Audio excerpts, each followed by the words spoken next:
where we've got it wrong as a country? Can the minister stand up to our friends and allies in the United States and make a strong stand for humanity? In the House of Commons, conservative MP, so right-winger, Mark Pritchard actually switched his stance on Israel. And there's things in this video that he says that I disagree with, like he calls Israel a democracy or something like that. And yeah, you can't be a democracy when you're an apartheid state. So I'm not saying I agree with every word of this, but this is still kind of like he had the balls to actually change his stance after years and years.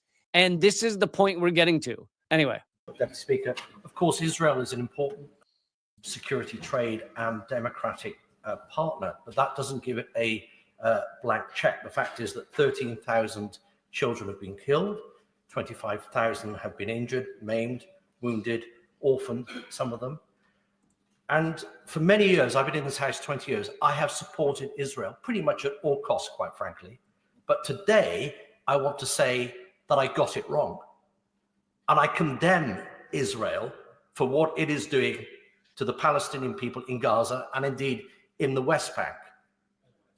And I'd like to withdraw my support right now for the actions of Israel, what they are doing right now in Gaza. Of course, the hostages should be released. Of course, that Israel has the right to exist. Of course, the Israeli people, the Jewish people should have the right to live in peace, but so do the Palestinian people. And I've said it before, and I'll say it again, that the life of a Palestinian child is as precious as the life of a Jewish child.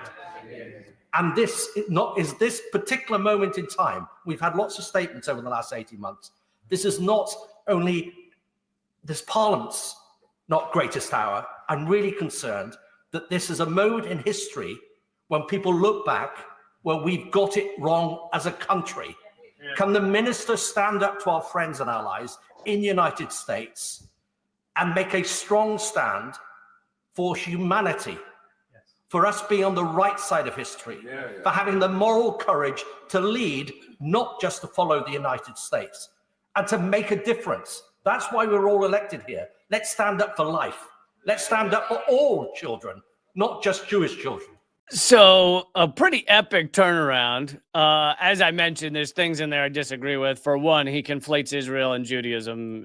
All Jewish people are Israelis. All of Israel represents all Jewish people. And I hate that bullshit. And he's just bought into the propaganda that Israel has spouted about Israel equaling all Jews. But that aside, this doesn't happen much. Like, it doesn't happen in Britain, and it doesn't happen much in the United States, where you have, a right-wing politician, but really any politician who's done all this garbage for years and years about, we support Israel no matter what they do, no matter who they kill, no matter how they behave, doesn't matter. I support Israel. And then flipped.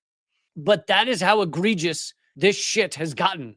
It was too egregious a week after this got started. It was too egregious a day after this got started. But still, a year and a half of genocide, and you see people that are actually flipping in the middle of Parliament. And, maybe one day I have a dream that a member of Congress could have the stones, could have the ovaries. Women are stronger than men in general anyway. So could have the ovaries to actually stand up and stop saying the thing they've been saying for months, which is, I stand with Israel while they commit genocide. Why would you do that? Why would you do that? You are a disgusting sack of manure. There's something going on here. Now, it's not that there haven't been other signs that there's been a bit of a rift between the ruling elite, and this is Britain, but ruling elite of the U.S. and Britain and Israel. But they do like to pin it on Netanyahu. They like to say, he's the problem, when in fact, it is the entire Israeli ruling elite. It's the idea of Israel as a settler colonial country that has massacred people that were living there. Still, there is a rift growing. And you see this statement from a member of parliament. You see more and more people standing up against this. You see Pete Hegseth, of all people, canceling his trip to Israel.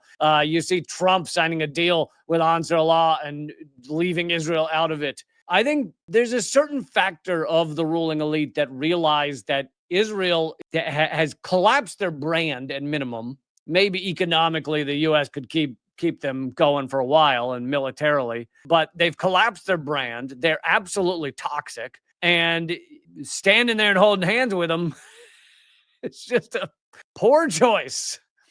Poor choice.